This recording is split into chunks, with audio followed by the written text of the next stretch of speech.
Wow, it is March, I think 9th, 2021. We're in Toronto, Canada, North America. I'm walking through High Park. It's a pretty big park in the city. I would say comparable to the London's Hyde Park and New York's Central Park, and probably other cities have one too. Every city has a big park. If it's not a city with a big park, then maybe you should get the hell out.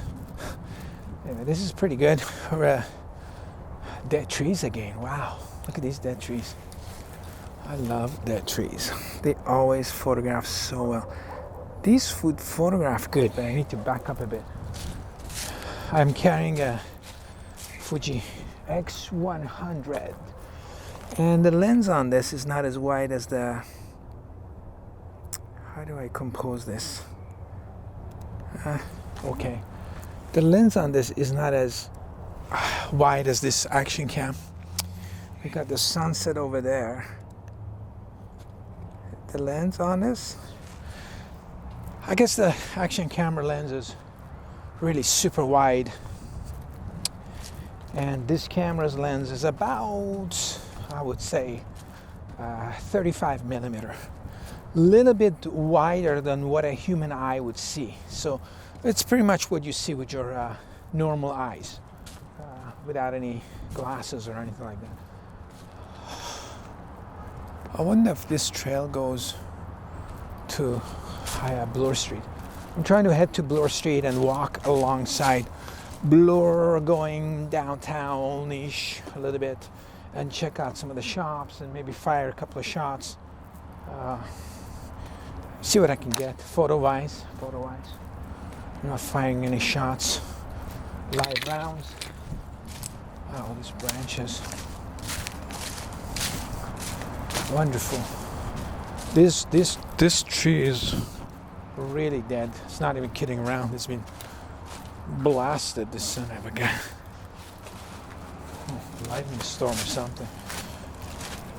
It's not even coming back. Some dead trees do come back, but this one is completely. Oh, so there it is. We're at Bloor Street. I guess we're south of, east of Hyde Park somewhere. I can still hear the dog barking, echoing through the woods. I used to come and ride here. You know, I think if we go this way, we might, let's try this way. We might get to some street. I used to ride my bike here in the 90s. Every Wednesday night, we used to have a riding party with about, a few friends. And then the group got bigger and bigger, Muddy Trails. The group got bigger and bigger to the point we had like 40, 50 people in the park every Wednesday night riding our bikes and mountain bikes. And it became a problem. People complained, and we all got banned from the park, which was bad because we had a bunch of closed trails really close to us after work. We used to jump on the trail, on the bike. Wow, this is pretty cool. Used to jump on the bike and get together and ride. And once the group got so big that basically we took over the whole park. And you always get a couple of people. You always, in any group, you always get a couple of yahoos who try to push the limits and piss people off. And anyway, so we got completely banned from the park. And that was the last of times that I came to this park. This is really icy here. Still snow. I don't know if it's a good idea to. I'm going to bushwhack my way out of the ice. I don't want to fall on the ice. This kind of ice has been melted a few times and frozen and melted and frozen. So it's not the kind of ice that you're going to get any sort of traction on. So, well, that's a cool shot, isn't it? Wow. You can see condos back in there. Other than that, it's pretty wild shit. Very nice. Look at that runner in red outfit. Would that make a shot? Maybe, maybe, maybe. I don't know. I didn't catch it right. What I noticed about this idea of taking pictures and filming it is that sometimes the pictures that I take are not good. And if I don't include them, you know, the video story doesn't work out well. You know, you see a picture taken, but you don't actually see what's the picture about.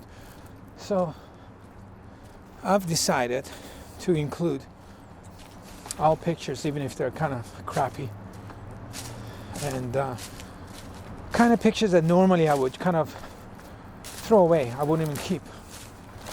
I definitely remember writing on this at some point. When, how, I don't remember, but at some point in the past. Yeah, so I decided to just keep the pictures that I don't like. You know, just keep them.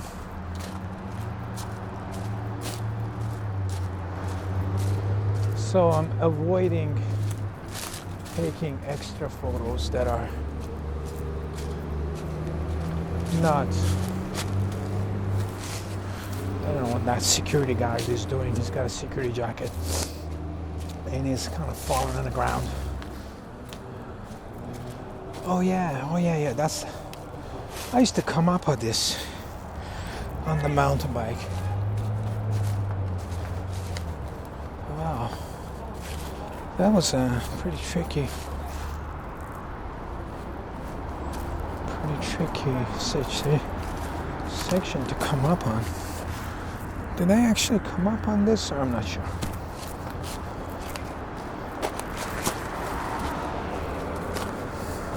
A little bit muddy, a little bit icy, and we got everything here. Small steps. Whenever you're going down the hill and there's not heavy traction, the best trick is to take small steps. All right, so yeah, I think that's so we're out of the park. We are out of the park.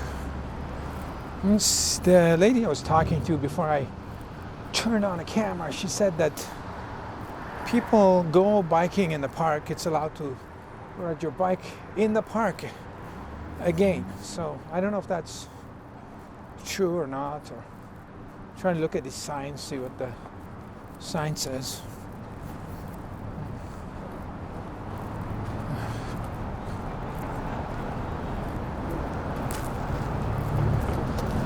Can't see any. Can't see any signs. That says no biking. So I guess maybe. So we are at Parkside and Bloor. I don't know. I think that street would be killed. I'm not sure. I am not very good at street names, addresses, spelling. Yeah, I don't remember any names at all. I've always been like that. So street names, I don't remember very well. I just visually kind of know where everything is. And although I may have lived in an area for a long time, I wouldn't know. People are backed up. Beautiful. It sounds just like, wow. Sounds just like New York. Wow, love it. More honking, the better. I know. People don't like honking sound and lots of traffic, but you know, when you live in a big city, you gotta deal with the noise. So you might as well enjoy it, you know. Funny because even when you're in the park, you can hear all the honking from back there, especially when the trees don't have any leaves on. All right, we're green.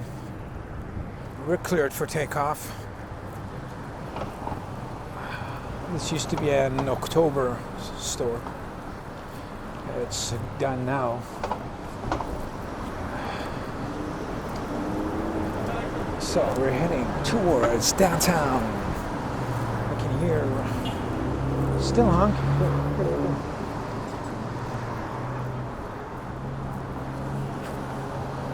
I used to come, I guess we're going to get to it, about 100 meters or so, maybe a couple hundred meters. We're going to get to a store that used to be a color lab, a color photo lab, that when I had my studio back in the day, a couple of years ago, we used to, when I used to film, before pre-digital, we used to bring my wedding films back in the day, and also a lot of my corporate print film. I used to bring it to them. They used to print for me their color lab. It was called Strode's Color Lab. I don't know if any photographers watching ever used them. They were great. Very reasonable prices and fast service, great quality. It was kind of a inside job. Like, you had to know it. It wasn't a popular, everybody in town go to fancy place. It was a regular store, and you had to know somebody that knew it. So it wasn't a very famous place, but they did a great job, and they did most of my printing. The lowest prices in town, which made my profits high and made me competitive. And also, they used to be very friendly. I like businesses that are smaller and are, you can get to know the neighbor, the owner, and the people there, and they can give you a little help when you need something right away. They can work for you, help you out there. Big corporations where you don't know who the hell the boss is or where to contact. When you contact customer service, you get somebody from another country who doesn't even know what the hell you're doing here, what you want. It's hard. I like the small businesses. Have you ever tried calling Apple or Facebook and finding out where your pictures are? I never done that, but I assume if you try to do that, you'll never get anywhere. So yeah, it was a great lab. I used to come here daily with we're gonna get to it. See if we can see what kind of a store it is now. They closed a while back.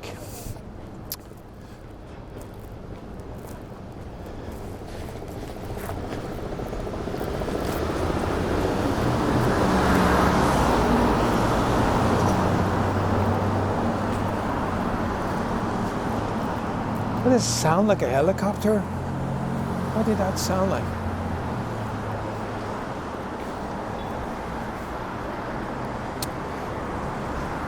I think it's a bar called Cabin Fever. Look at that.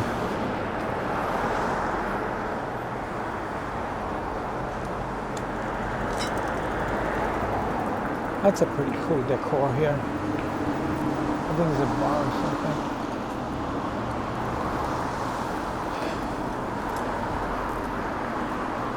The bar with no name. Oh, it's closed. I still remember driving by this. And the bar with no name is no longer a bar. Oh,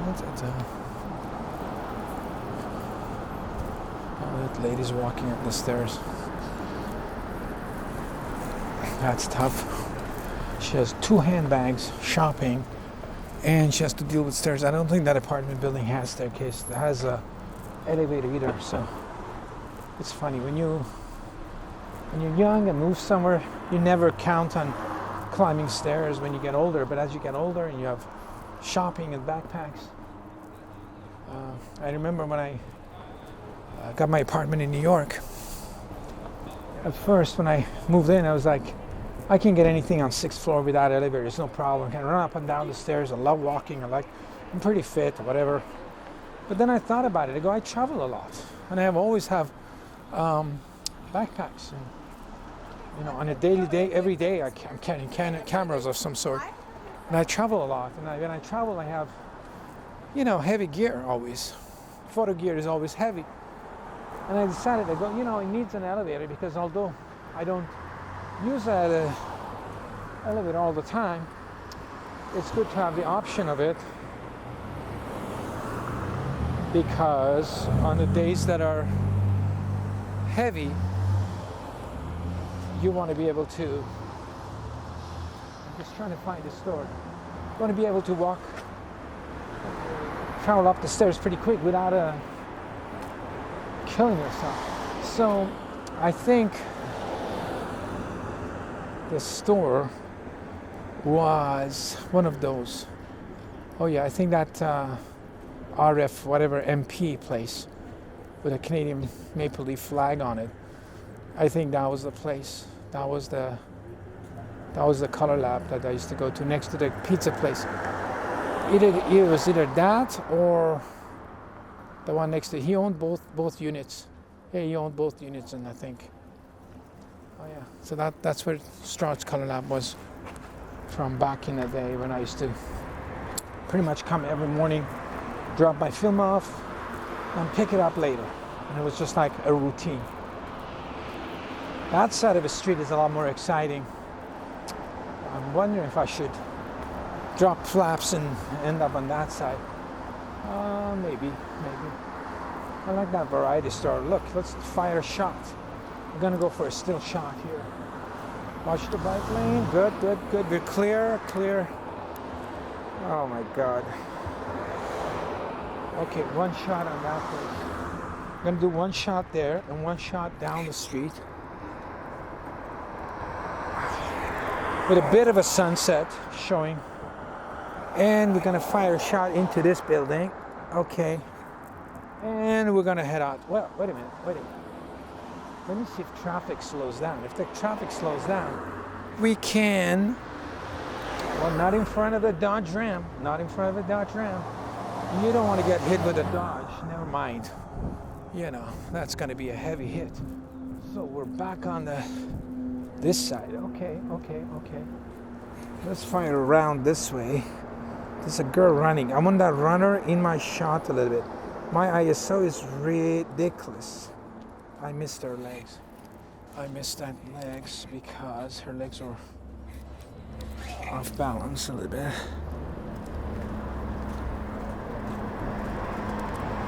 Okay. Let me check out this side of the street too. A little bit. Wow, this is cool. Ooh, another salon here. Unisex salon. This is a cool shot too. Oh. It's kind of a very cool. Wow, look at this. These are kind of interesting shots, but nothing.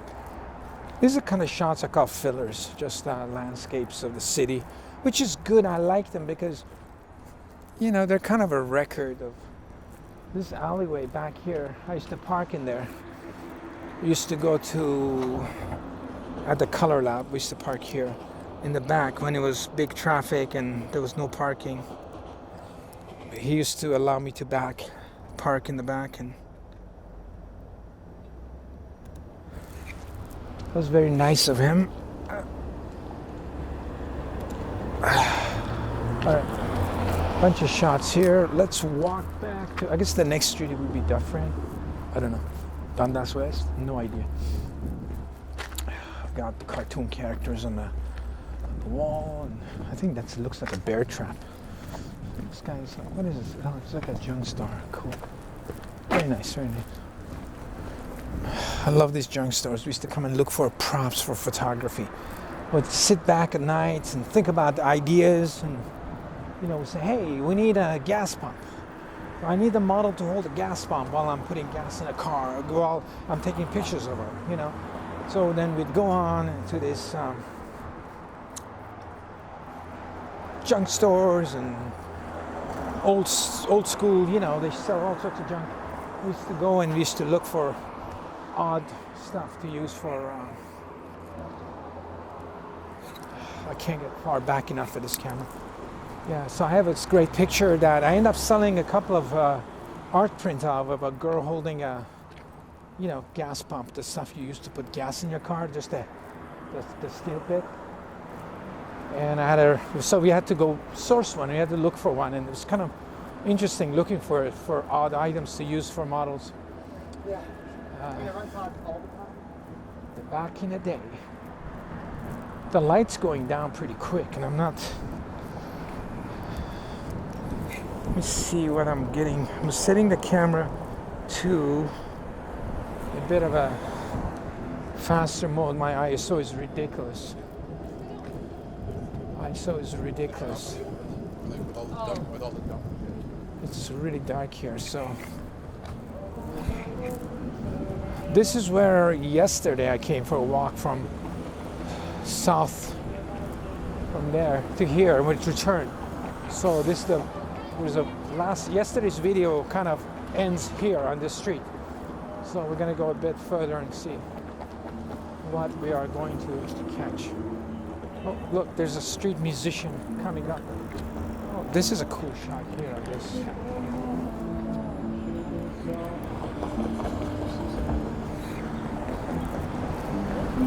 16.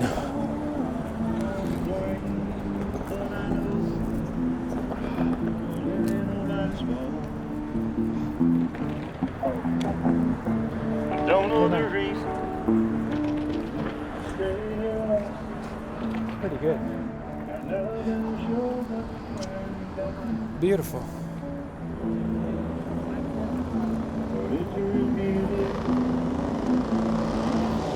You know that song he's playing, Margarita Bell. That's a pretty good job. I like his character. I would normally I would stand there and listen to him, and I would photograph him because he's an incredible character. And I would always like to help him out a bit with money, but I don't have any cash on me whatsoever. It's kind of crazy. In New York, when I walk about, I always carry dollar bills with me for precisely, you know, when I need to, you know, listen to music and, you know, give them a little bit of a cash. But here, being a pandemic and all, people staying away from money, and I don't have any cash whatsoever. No dimes, loonies, toonies, boonies, none of that in me. So I don't want to stand there and take pictures of him. I have nothing to give him. Yeah, so too bad. That would have definitely been a easy photograph. Street musicians are very easy photographs. Looking back, I don't know if the sunset colors are coming after now, but street musicians are very easy photo because they're posing. They normally are very got great characters because they are playing an instrument. The instrument is usually weathered and worn, and they stay in the sun all day, so their clothes are worn. So they always make great photos. You know, they're easy. If you're stuck on a street photography and you need a good character shot, street musicians are easy. You always cover them some cash, and because that's their job, right? They're like street rocking, and some of them are great musicians. You know, some are junk, not all, but I've ran into some great street musicians that were fantastic. You know, just because they don't have a record deal and a management company running after them, that doesn't mean they're amazing. And most of them, there's some are crappy too, and they're just faking it. You know, I don't like that. I don't like that. There's a couple of shots I can do here in this.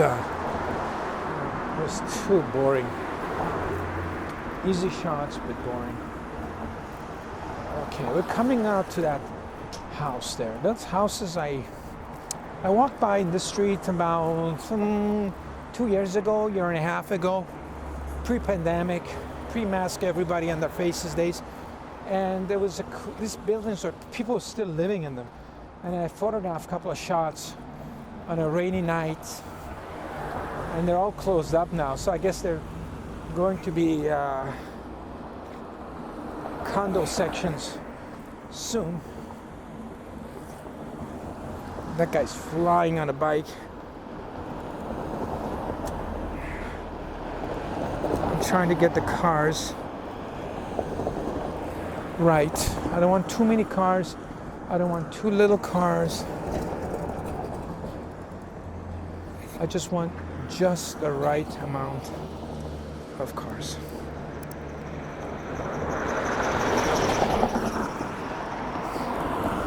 I don't know how dark this video is gonna be, but it feels dark.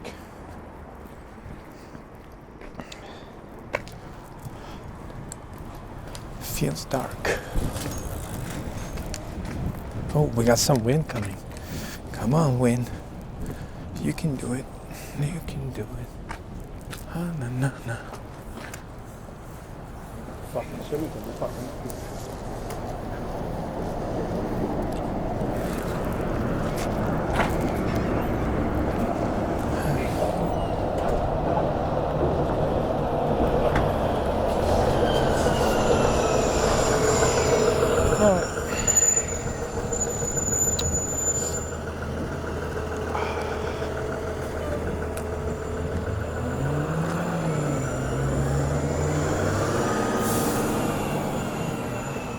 I like that guy's song. It's in my head now. Great. Oh my God. It definitely is dark. I guess the video is getting noisier.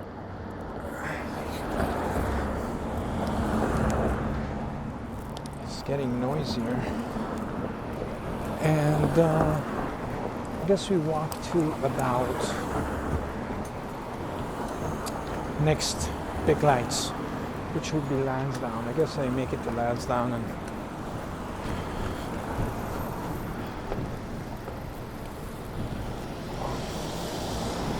12 minutes to take off. 9, 8, 7, 6. There's not much going on here. It's very... We got that place. Garage. Alright.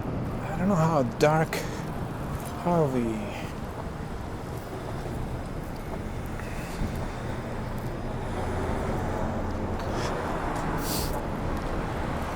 I could speed up this section. I could be like, okay, let's go faster.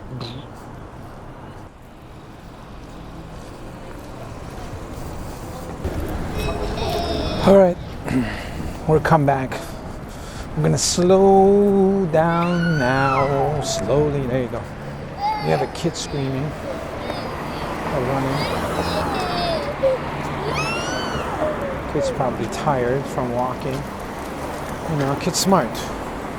You know, it's like gets tired, nags, and it goes on the shoulder of the dad. Smart kid. We got the House of Paradise coming up. It's a strip club. I don't know if they're open or been open with the pandemic going on or pre-pandemic. Oh, do you know what? I got to tell you about this place.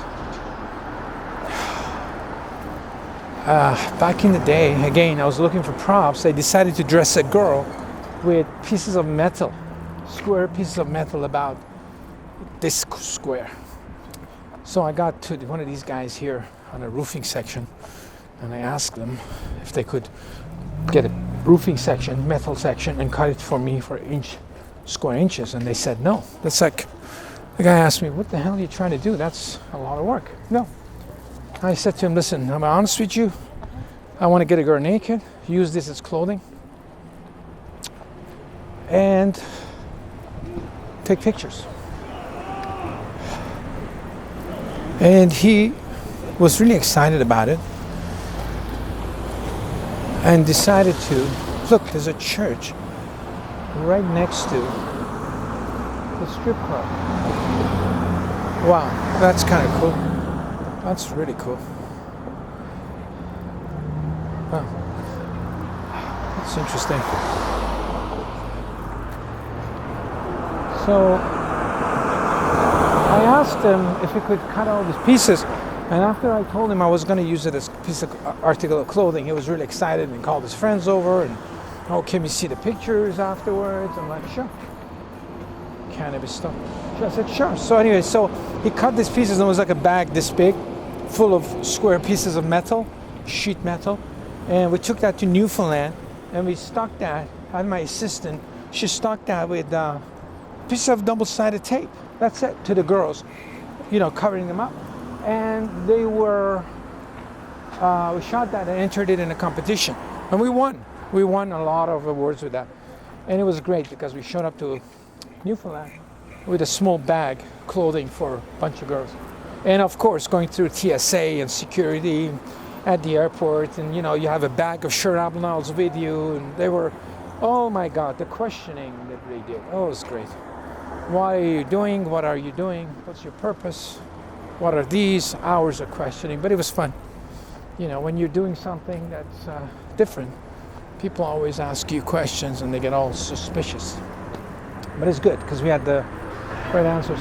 Anyway, so we are here at, this is Lansdown, and we did a video from Lansdown on DuPont, which is just north of here, a couple of weeks ago, a couple of days ago, something like that. And anyway, I'm gonna end the video here and head back on the other side. View. Wow, this is pretty interesting. I'm completely out of light. Oh, okay. Okay.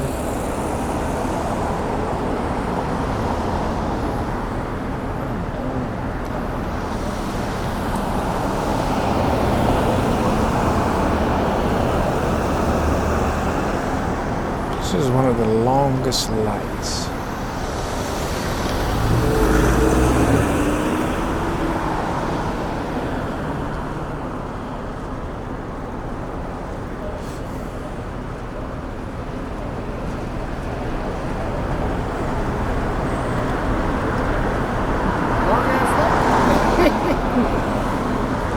This is light is forever, just forever.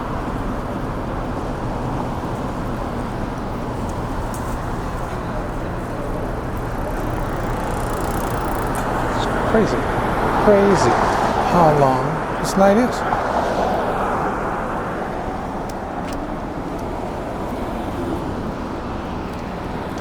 You know, I decided to just keep on going because that light is just that light was really long. It's okay, I'm just gonna walk a little bit further because actually it's interesting area, so I might have to come and do another walk in this area. It's kind of a little bit dark,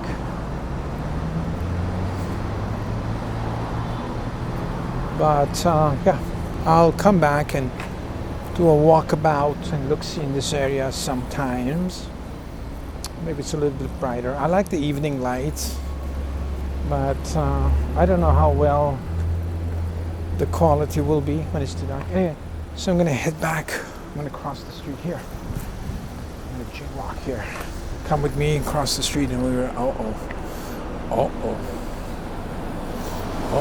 now we're stuck in the middle. There you go. Thank you. There you go. Beautiful. Watch the bikes. And we are out of here. Okay, let's sign off. Thank you for walking with me today. I'm gonna post some of the pictures at the end of the video and during the video, and I will catch you on the next ride. We're back. Signing off and cut.